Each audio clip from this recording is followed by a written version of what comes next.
Salut à tous, ravi de vous retrouver sur Direct Course. Le quintet de ce vendredi 26 avril se déroule à Vincennes en nocturne. Il s'agira du prix Huberta, une épreuve qui rassemble des trotteurs d'âge. Voici tout de suite ma sélection. J'ai placé en tête le 6 Tino Laravel. Il a pas mal de choses pour lui, en tout cas à mes yeux il constitue une bonne base. Non seulement il évoluera à pieds nus, il est en forme, il vient d'ailleurs de prouver cette dernière sur les programmes de Vire. Sachez également qu'il fait face à un bel engagement, que son entourage est confiant, bref, autant d'atouts qui plaident dans sa faveur. Le bémol, eh bien, c'est que sa dernière sortie à Vincennes s'était soldée par un échec courant janvier. Le 3, Ténor d'Espiens, mérite également une mention favorable. Non seulement il a remporté 11 de ses 23 courses, mais surtout il reste sur 5 victoires consécutives. Il débarque ici à Vincennes avec de sérieuses prétentions. C'est vrai qu'il découvre la grande piste, c'est vrai aussi qu'il est plus confirmé corde à droite qu'à gauche, mais sa musique force le respect. Le 1, Saphir d'Ascama, c'est loin d'être une base, c'est un cheval assez compliqué, notamment au départ. Cela dit, le potentiel ne lui manque pas. C'est un cheval, à mon avis, en retard de gain. Si son driver parvient à le maintenir dans de bonnes allures, il a parfaitement les moyens de jouer les premiers rôles. Le 15, Sangoten, est à mon avis la meilleure chance ou l'une des meilleures chances du deuxième échelon. Le cheval reste sur 2 podiums, preuve de sa bonne forme. Malgré son rendement de distance, il peut parfaitement faire partie du quintet gagnant. Attention également au 14, Quel Instant, toujours efficace lorsqu'il évolue pieds nus. D'ailleurs, il avait gagné des ferrés dans un bon style à Vincennes, c'était courant en février, le 17 pour être plus précis. Et la dernière fois, toujours à Vincennes, il a amélioré son chrono sur un parcours de vitesse.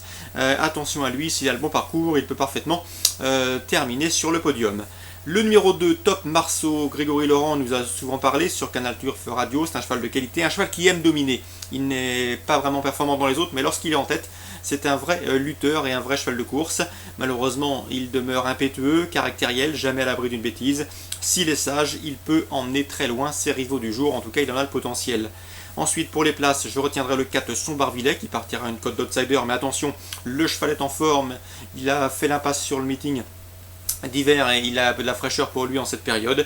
Et le numéro 17, Rocco d'Arche, il est barré pour le succès. D'ailleurs, son dernier podium a été obtenu dans une course à réclamer. Mais cela dit, sa forme actuelle et la drive de Jean-Michel Bazir inclinent à une certaine méfiance pour l'octroi d'un accessite. 6, 3, As, 14, 6, 3, As, 15, 14, 2, 4 et 17. Concernant les autres courses, Christophe Écalard dans la troisième présente 304 Alice Mérité. Il nous en avait dit du bien, le cheval ne lui a pas fait mentir. Il a gagné pour sa rentrée dernièrement à Chartres, 2 courses de victoire. C'est un poulain estimé, il devrait pouvoir confirmer dans ce lot. Le 307 Abidonis lui sera directement opposé, autre cheval qui reste sur 2 victoires consécutives. Et le 305 Ajaccio de Bengale. Le cheval effectue une rentrée certes, mais les déférés les 4 pour la première fois de sa carrière, mieux vaut donc s'en méfier. 304, 7 et 5. Dans la quatrième, j'aime beaucoup le 409 Utoki. Vous le connaissez, c'est un cheval qui compte 5 victoires en 11 courses courues. Il a notamment remporté les prix de Vincennes et du président de la République l'an dernier. C'est un cheval de qualité, déjà 2 groupes 1 à son actif. Ici, l'opposition est largement dans ses cordes. Il a terminé bon deuxième pour sa rentrée. Bref, il s'annonce redoutable pour le succès. Pour les places, je lui opposerai le 407 Quête d'Irak qui reste sur 2 victoires convaincantes. Le 406 Rolls de Guez qui est revenu au mieux, on atteste sa récente deuxième place sous la selle. Et le 402 Remember JM pour son extrême régularité. 409, 7, 6 et 2.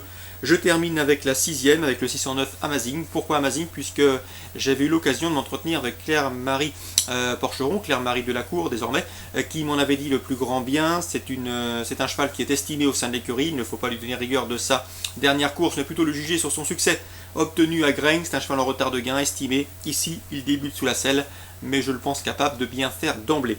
Donc le 609 Amazing, attention à lui, je pense qu'il peut s'imposer à belle cote.